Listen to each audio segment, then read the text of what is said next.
Namaskar and welcome to Diplomatic Dispatch, the show that keeps you up to date on India's foreign relations and all that is happening around the world. I'm your host, Vikas Swaroop. Continuing with our series on the G20, in this edition of our program, we will focus on the new G20 Troika and what it means for the Global South.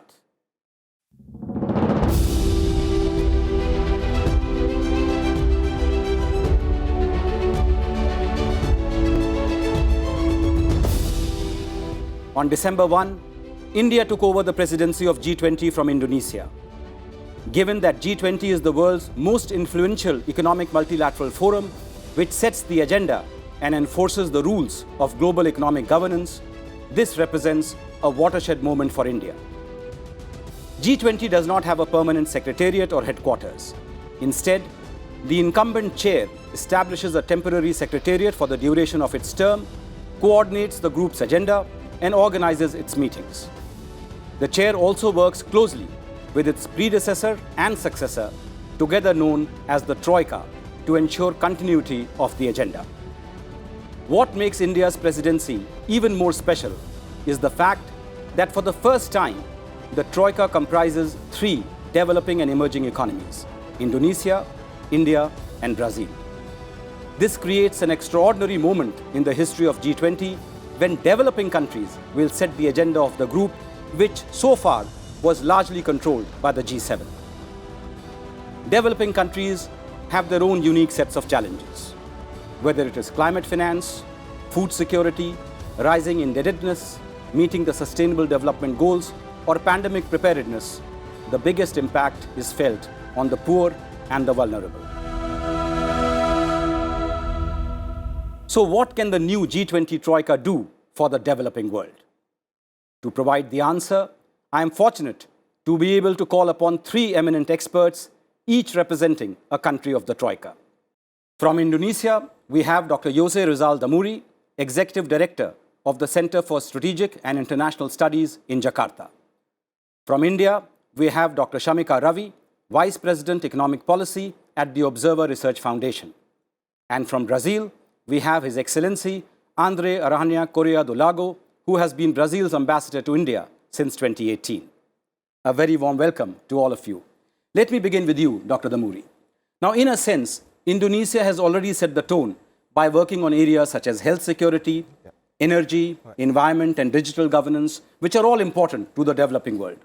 There was also a focus on empowering medium and small-scale enterprises and vulnerable groups. So take us through the new initiatives for the Global South that were taken during the Indonesian presidency of the G20. Yes, those are the priority agendas of Indonesia's presidency. The global health architecture, the digital transformations, and energy transitions. They basically not necessarily unique to developing world problems, but developing world has a really big challenge in order to cope with the situations. In energy transition, for example, we know that the capacity of developing countries are far from sufficient to get to sufficient enough transformations, that kind of things. So that Indonesia basically try to introduce new initiatives in terms of the global health architectures. Indonesia managed to come up with the idea, and then it has been endorsed by the G20 to set up the fund, health funds, the pandemic funds, in order to overcome the issue when the pandemic happens again in the futures.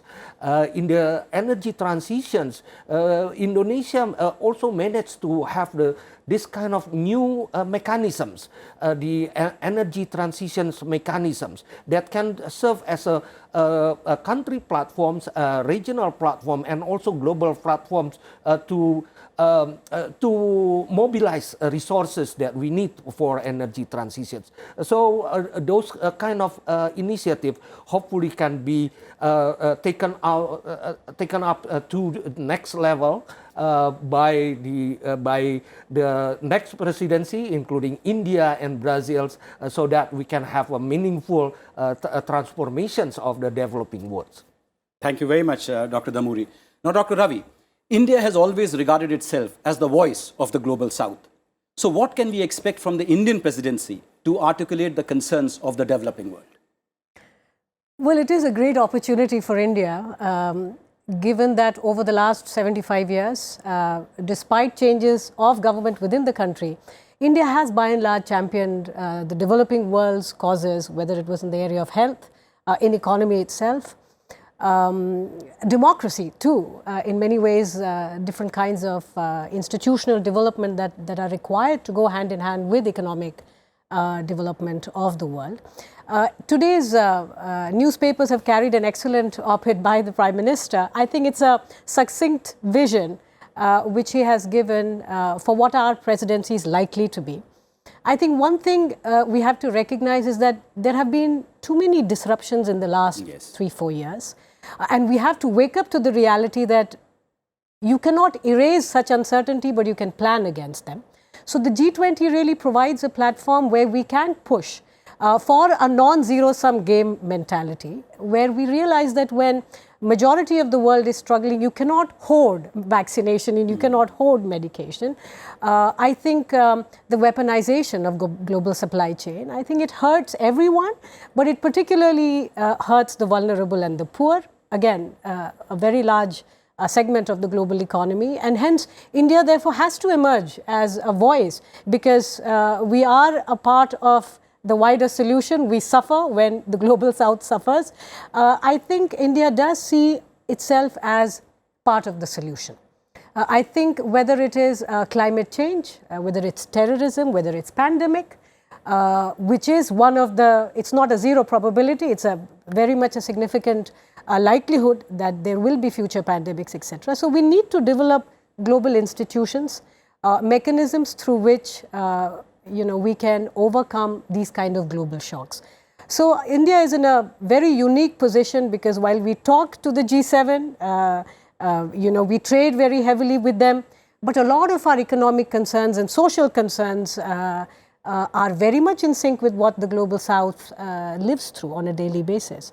So I think it's a unique position where you really belong to both the groups and hence can be part of the solution moving forward. Ambassador Lago, now President Lula is back as the leader of Brazil. We know that his previous terms were characterized by South-South diplomacy. So what does the return of President Lula mean for Brazil's upcoming presidency of the G20? Well, President-elect Lula has not yet chosen his new foreign minister or his ministry, but some elements are very clear already. You know, we often say in Brazil that you have, in foreign policy, you have state policies and you have government policies. And these state policies are those that have a continuity, whatever the government it is, and then the government policies that are some priorities. What has been very clear up to the moment is that President Lula will be very much interested in bringing back Brazil's protagonism in climate change discussions. I think that he was very important during his two previous presidencies as a bridge between developed countries and developing countries. Some other policies, for instance, I give you an example, and they were mentioned already here, the issue of energy, health, all that. Obviously, I think that any government would agree with that. But there is one element, for instance, that is extremely important that India is going to raise during the G20 presidency, which is the issue of biofuels, the issue of bioenergy, which is something that is extremely important for Brazil. And this is also something that President Lula has favored enormously during his presidency. So I believe that there are extraordinary continuities.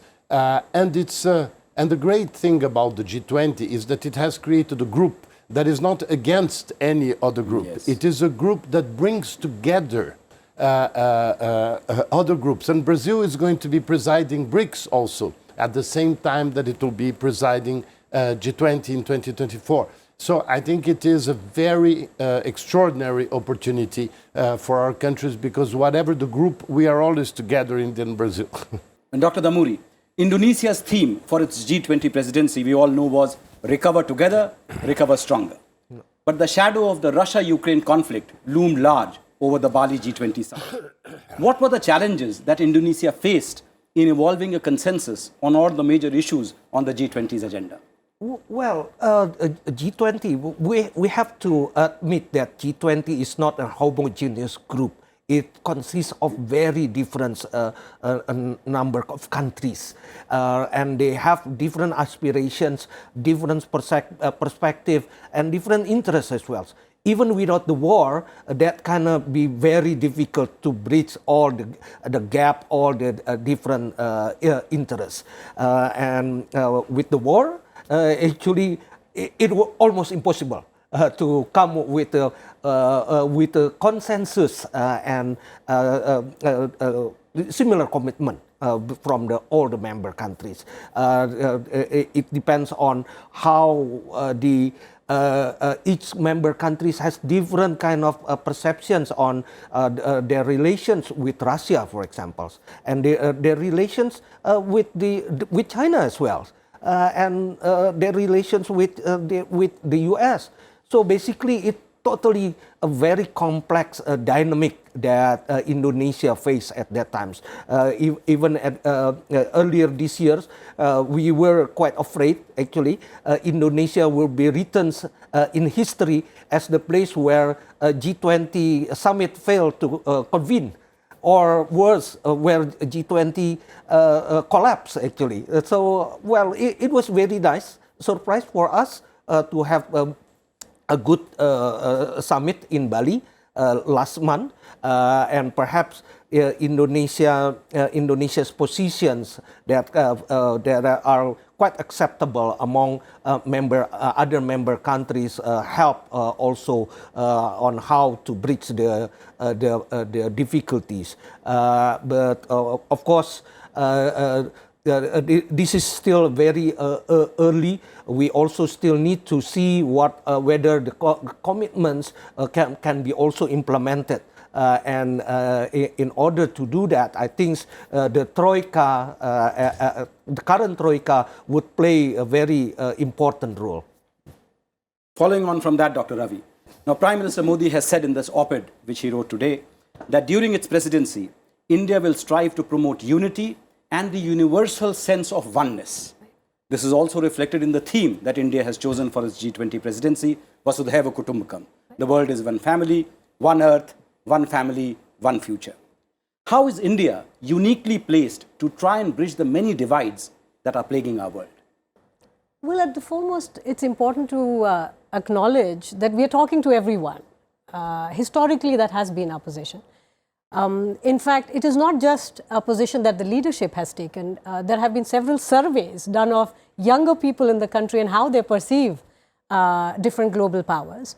And while this does occasionally confuse people in the West, but Indians of all age groups do consider Russia a friend. And so there is a certain degree of continuity over the ages as far as Indian outlook and the kind of relationship we have managed across these major countries. But of course, as the economy is developing, we have our own unique needs. Being a microcosm, I think, of the entire world is something that also the Prime Minister talks about. It's a very large country. We live in many centuries simultaneously. Yes. So I think many of the experiences that India is going through, many of the solutions that emerge from within India, a lot of the technology-related ones, there are lessons, I think, for many of our friends, many of the other partner countries within the G20. So I think given the difficult situation, the terrain that global economy is trying to maneuver, I think India is uniquely positioned to talk to all sides. Yes. I think there is a great degree of optimism as far as our economic and human relations. We are exporting a very large number of people, whether it's for a brief period of time or over a longer period of time. We have a lot of exchange of labor. But at the same time, when it comes to health, when it comes to larger demographic concerns, education and so on, we face exactly the same problems that most of the developing world does. When we pick on the sort of agenda set by Indonesia, and of course, There is an implicit mandate in the G20 that 70% continuity will be there. But I suspect even without the mandate, we see a lot of similarity. MSMEs for us are very, very important. Important for us and for the global economy. Climate, I think, is something that India has championed. And again, unlike many of the Western richer nations, it's not something that has to be pushed to the wider population. There is an acceptance. There is something very innate in the Indian population when it comes to lifestyle changes, when it comes to greater degree of harmony with nature. It's in the way people live. Any part of the country you travel, nature is very personal to Indians. So I think pushing forth some of these lifestyle changes that we're talking about for the One Earth global sort of agenda that we have, I think India will come up with a template, a possible template which, while it holds a great degree of importance for the richer nations, it also, particularly from the technology side, I think there will be great lessons that we can impart and work with a lot of the emerging markets.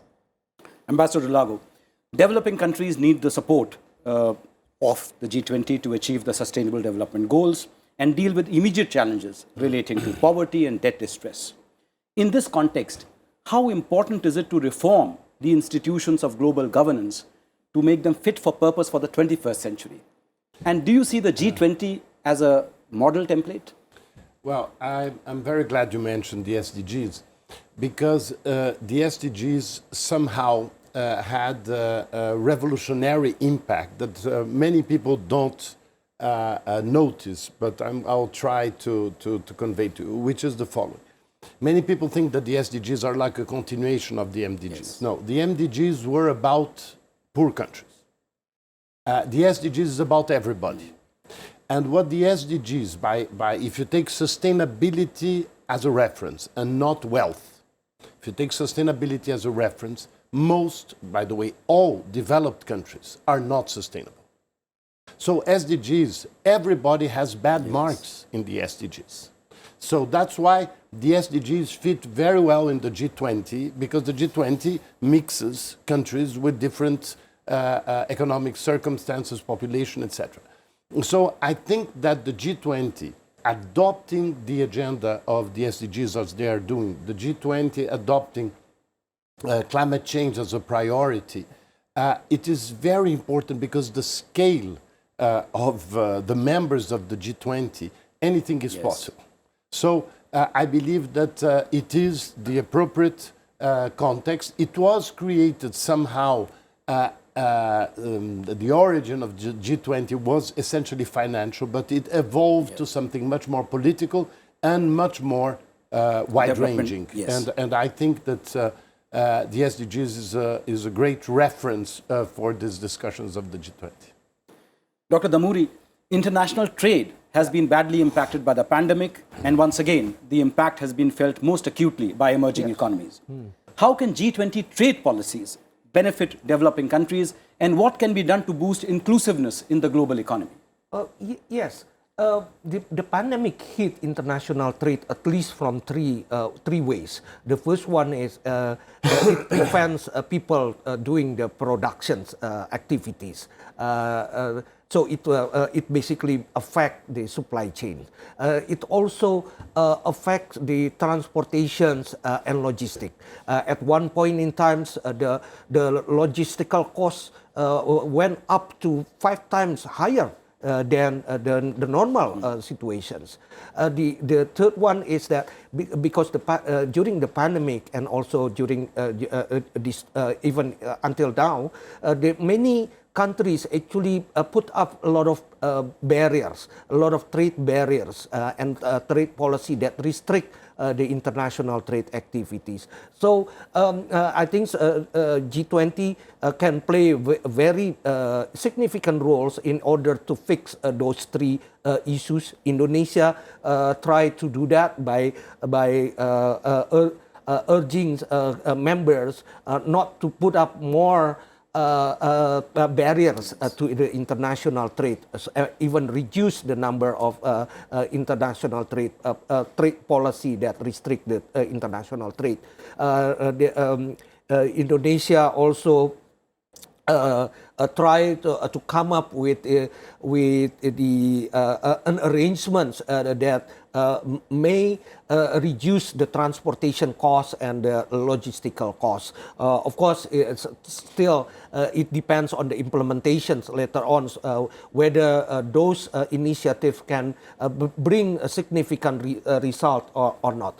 In addition, Indonesia also try to empower the small and medium enterprise, because we know that small and medium enterprises, especially in the developing world, still have a lot of difficulties in order to access the international trade. They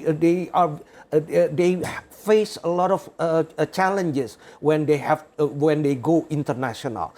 So one of the points in the leaders' declarations under Indonesia's presidency has been try to empower this small medium enterprise, including also on how they utilize a digital platform to become more internationalized. Dr. Ravi, now you are a member of the W20, the Women 20 track of the G20. Right. How is India's G20 presidency an opportunity for mainstreaming gender issues in the developmental discourse, which has been missing for quite some time? Right. No, I think it is, I'm hoping, and I do believe by almost everything that I've heard so far, is that gender is going to be one of the tenets, one of the fundamental tenets of India's presidency. And I think there are two sides to it. And you have often heard leaders talk about women's empowerment, holistic empowerment, also women-led development. Yes. And they basically also, again, tell you that in places like India, in our country, we have many sectors where women truly have emerged as leaders. We have a very large fraction of women CEOs when it comes to banking sectors, whether it's pilots. No one could have predicted this, and yet today India has emerged from a gender perspective as leader in several sectors of the economy. But at the same time, we also struggle, like many other countries, including affluent nations, with equal opportunity, right? We have very rich countries, some of the richest countries, which don't have paid maternity leave of any form. I think there is a great degree of innovation required in terms of institutional reforms, in terms of pushing women's empowerment. But beyond the economic side of it, there is also the political side of the story. And while global experts have been talking about economy in recession since 2006, and we have seen data from different countries, India truly does emerge as an anomaly, because we are seeing a six-fold increase in number of women contesting elections. If you look at 50% of our panchayats have women reservations, so our leaders, Sarpanch, at the grassroots level, half of them are women. This is exactly true also for legislative assembly. So if you go beyond the national level and you look at democracy from multiple different levels within the country, women-led development is becoming a feature of India's political system. And this has, again, lots of lessons because it is leading to better outcome for children, better outcome for the family as a whole, in terms of health outcomes, educational outcomes. So I think this is, again, a very unique opportunity when our experiment, our experience over the last few decades is likely to emerge as a template for many in the global south. But we also want to make gender-led development and gender-focused development a centerpiece of global dialogues on economy and politics as a whole. So I think it is a good opportunity. Ambassador Dulago, the COP27 in Egypt managed to reach a breakthrough agreement on a new loss and damage fund to provide financial assistance to nations most vulnerable and impacted by the effects of climate change. Now, while the historic decision was welcome, this is but the first step, and success will depend on how quickly this fund can get off the ground. What role can the G20 play on the issue of climate finance? I believe that the loss and damage has been really an extraordinary happening in the COP, because it is one more recognition of the historic responsibility of the developed countries. And it should not be something divisive, because you know that in the climate change negotiations, everybody is an expert in finding the problem in the other one, no? And to try to hide their own problem. Everybody has difficulties fighting climate change. So I think that is the great lesson of all these discussions for all these years. Everybody has difficulty, and it depends on the sector. Some sectors work well in Germany and don't work well in Brazil, but the opposite also happens. So I believe that the G20 has to unify somehow this discourse, because the climate change negotiations have been very much divided between the developing countries, the developed countries. But the truth is that both groups are completely divided now. So Brazil, for instance, is always negotiating with India in the basic, etc. But the truth is that among developing countries, there is a series of divisions and resentments even, and the same thing among the developed countries. So I think that there is an obligation in the G20, because we are the wealthiest countries in the world, to work together to unify the response and contribute to the negotiation, and not allow the negotiation to continue to be a blame game that does not advance as much as many people wanted. You know very well that there is an expectation of $100 billion a year, at least for many years. We know we're very far from it. But we also know today that is much more than $100 billion a year that we need. That we need, exactly. So I think it was a great progress, and I think that the G20, yes, can contribute. Because remember also something, is that there has always been a divide somehow of looking at the world from a UN perspective or from a Bretton Woods perspective. The G20 unites the two, and I think this is the role. We have to have a common agenda. We cannot continue to divide the way of seeing the world as something merely economic or merely political. We have to really get together in the G20. Well, thank you very much, Your Excellency, Dr. Ravi and Dr. Damuri, for taking our viewers through the entire gamut of issues on which the G20 Troika can make a difference to the Global South.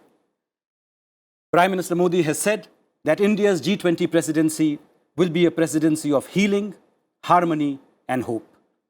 With its focus on inclusive, equitable, and sustainable growth, women's empowerment, digital public infrastructure, tech-enabled development, climate financing, global food security, and energy security, India's G20 presidency is already in sync with the needs of the Global South.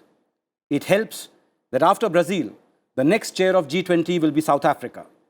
So the concerns of the developing world will continue to be enshrined in the agenda of the G20, and hopefully, as Prime Minister Modi has said, shape a new paradigm of human-centric globalization. That is all I have for you in this edition of Diplomatic Dispatch.